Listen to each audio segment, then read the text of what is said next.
नमस्कार, मैं हूं शुभ्रा सुमन। सुबह के बज गए हैं 10 और आप देख रहे हैं मेरे साथ मुझे जवाब चाहिए। उर्वशी, अरविंद केजरीवाल ये कह रहे हैं कि 7 साल में कई बार रेड हो चुकी है, अब तक कुछ नहीं मिला, इस बार भी कुछ नहीं मिलेगा। लेकिन इस बार मामला अलग है। आबकारी नीति को लेकर यह मामला है जिसे आखिरकार अरविंद केजरीवाल की सरकार को वापस लेना पड़ा था। तो चर्चा की शुरुआत करें उससे पहले आपको ये बताते हैं कि यूपी की सियासत में ब्राह्मण वोटर्स आखिर अहम क्यों हैं। पार्टियों का पंडित प्लान जरा आप समझ लीजिए। अखिलेश यादव ब्राह्मणों को साधने की पूरी कोशिश कर रहे हैं। लखनऊ में परशुराम मंदिर में उन्होंने पूजा अर्चना की। लंबुआ में पूर्व एसपी विधायक संतोष पांडे ने परशुराम का मंदिर बनवाया है और इलेक्शन से ठीक पहले। उत्तर प्रदेश में करीब 12% ब्राह्मण हैं।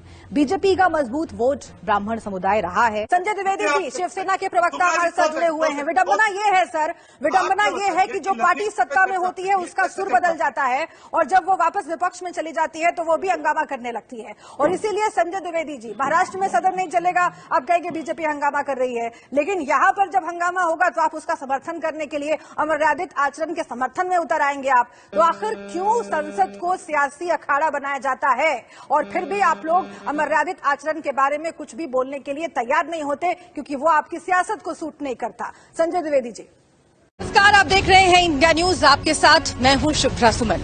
अंतर्राष्ट्रीय योग दिवस का मौका है और योग दिवस के मौके पर अगर इस देश में और मैं कहूं दुनिया में सबसे मुफीद व्यक्ति बात करने के लिए हैं तो वो हैं स्वामी रामदेव। स्वामी रामदेव हमारे साथ मौजूद हैं। हम खुद पतंजलि योग पीठ में हैं और अंतर्राष्ट्रीय योग दिवस के मौके पर हम बातचीत करेंगे स्वामी जी से और समझने की कोशिश करेंगे कि योग आखिर हर पीढ़ी के व्यक्ति के लिए क्यों आवश्यक है, अंतर्राष्ट्रीय योग दिवस की क्या महत्ता है और आगे योग को बढ़ाने के लिए देश विदेश में और विख्यात करने के लिए स्वामी जी की क्या योजना है। पिछले कुछ वक्त में क्या बदला, ये सबसे महत्वपूर्ण सवाल है।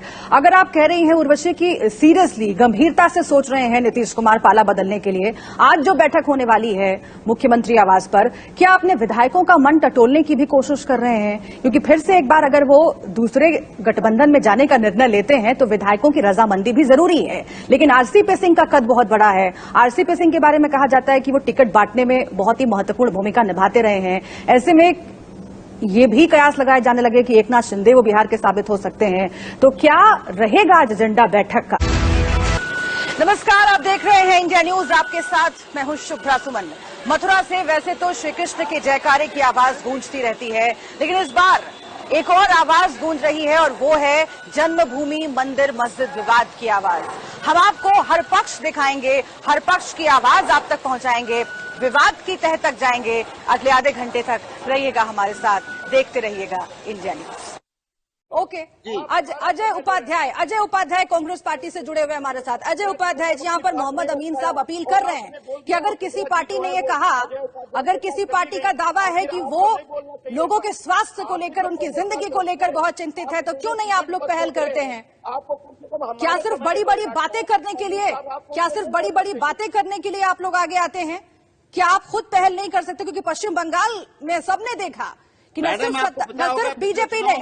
सिर्फ बीजेपी ने बल्कि टीएमसी ने भी वैसे ही बढ़ चढ़कर रैलियां की, लेकिन जब बात आती है जिम्मेदारी लेने की तो पूरी की पूरी जिम्मेदारी सरकार पर आप लोग फेंक कर निकल जाना चाहते हैं। प्रधानमंत्री नरेंद्र मोदी जब कल केदारनाथ धाम पहुंचेंगे तो वो आदि शंकराचार्य की प्रतिमा का अनावरण करेंगे और उसके साथ ही करीब 250 करोड़ की जो परियोजनाएं हैं उनका शिलान्यास करेंगे। एक बड़ी खबर का रुख कर लेते हैं। जम्मू कश्मीर से ये बड़ी खबर आ रही है। फिर से एक बार टारगेट किलिंग की घटना को वहां पर अंजाम दिया गया है। गैर कश्मीरी को निशाना बनाया गया है। बांदीपुरा से ये बड़ी खबर आपको बताते हैं, जहां पर गैर कश्मीरी की हत्या की गई है। बिहार से रोजी रोटी कमाने के लिए जो मजदूर वहां गया था उसकी गोली मारकर हत्या कर दी गई है। और लोगों के मन में एक सवाल गहराता जा रहा है कि आखिर धर्म का चोगा ओढ़ने वाले ये लोग कौन हैं जो अपने ही लोगों को किताबें छोड़कर तलवार उठाने के लिए उकसा रहे हैं? आखिर खुद को संत कहने वाले ये कौन से लोग हैं जो महात्मा गांधी जैसे विचारक को गालियां दे रहे हैं? फिर से एक बार वही कहा जा रहा है कि मेन फाइट सपा और बीजेपी के बीच में है। कांग्रेस पार्टी कहां पर खड़ी है? क्योंकि प्रधानमंत्री नरेंद्र मोदी हर रैली में जब भाषण देते हैं तो सीधा प्रहार परिवारवाद पर होता है और लपेटे में सपा के साथ साथ कांग्रेस। और पिछली बार भी उन्होंने कहा कि कुछ पार्टियों ने परिवारवाद की वजह से लोकतंत्र को कमजोर किया है। आज फिर से वाराणसी में है प्रधानमंत्री मोदी। मारियोपोल, जिसमें आंकड़ों में 10,000 लोगों की मौत हो गई है। जैसे जैसे मलबा हटाया जा रहा है, शव बाहर आ रहे हैं और जो लोग भी जिंदा हैं, भूख और प्यास उन्हें जीते जी मार रही है। कोरोना की तीसरी लहर ने पूरे देश में कहर बरपाना शुरू कर दिया है। हर रोज 1 लाख से ज्यादा केसेस आ रहे हैं। दिल्ली, महाराष्ट्र, पश्चिम बंगाल जैसे राज्यों में तेजी से बढ़ते मामले खतरनाक स्थिति की तरफ इशारा कर रहे हैं। जो छात्र प्रदर्शन कर रहे थे पुलिस हेडक्वार्टर्स के सामने, उन्हें हिरासत में लिया गया, फिर उन्हें देर रात छोड़ दिया गया। जाहिर है कि दिल्ली पुलिस पर भी दबाव है इस पूरे मसले पर एक्शन लेने का। पिछली बार भी जेएनयू में जो हाथापाई हुई थी, जो मारपीट हुई थी, हिंसा हुई थी, उसमें भी बड़ी संख्या में छात्र घायल हुए थे। उसके बाद भी दिल्ली पुलिस पर तमाम सवाल खड़े हुए थे। क्या इस बार एक्शन में तेजी लग रही है? आपकी एबीवीपी और लेफ्ट दोनों विंग के छात्र छात्राओं से बात हुई होगी कि अभी तक पुलिस के एक्शन से संतुष्ट हैं दोनों पक्ष? कारोबारी की अकूत संपत्ति का खुलासा हो रहा है। रेड अभी तक चल रही है। चर्चा में आगे बढ़े इससे पहले आपको बताते हैं कि आखिर इस इत्र वाले तक एजेंसियां कैसे पहुंची। डीजीजीआई यानी directorate general of GST intelligence, Ahmedabad की डीजीजीआई टीम ने एक ट्रक को पकड़ा था। पहले ट्रक में सामान का बिल फर्जी कंपनियों के नाम पर था और यहीं से शक गहरा गया। अब आइए सीधा रुख पाकिस्तान का करते हैं। पाकिस्तान से जुड़ी हुई आ रही है बड़ी खबर। पाकिस्तान में सुप्रीम कोर्ट ने सुना दिया है सुप्रीम फैसला। जी हां, सुप्रीम कोर्ट से इमरान खान को झटका लगा है। अभिजीत, पहले आपका रुख करते हुए, चूंकि मुंबई से लेकर जामनगर तक अब इस पूरे मामले के कनेक्शन सामने आते चले जा रहे हैं, तार जुड़ते चले जा रहे हैं। गुजरात एटीएस पहुंचेगी गोरखपुर, इस मामले में जांच पड़ताल को आगे बढ़ाएगी। आखिर किस तरह की लीड गुजरात एटीएस को मिले हैं? जतिन, इस पूरे मामले की शुरुआत कहां से हुई, आप ये बताइए। दोनों पक्षों के अलग अलग तर्क हैं, लेकिन वहां पर जो चश्मदीद हैं, जो निष्पक्ष हैं, वो क्या कह रहे हैं? और दूसरी बात कि अब तक क्या कार्रवाई हुई है दोनों ही पक्षों की ओर से? क्या कोई केस रजिस्टर हुआ है अभी तक? डॉक्टर सनी अहलूवालिया साहब हमारे साथ जुड़े हुए आम आदमी पार्टी की ओर से। डॉक्टर सनी अहलूवालिया, आप भी लगातार देख रहे हैं, क्या आपको लगता है कि सीएम चन्नी ने जो प्रेस कॉन्फ्रेंस में कहा और कांग्रेस जिस तरीके के तर्क दे रही है कि रैली में भीड़ नहीं थी इसलिए बहानेबाजी की गई, क्या इतने बड़े मामले को इतने हल्के तर्क के साथ किनारे लगाया जा सकता है, या फिर जांच होनी चाहिए, इन्वेस्टिगेशन होकर पता चले कि आखिर किसकी चूक थी?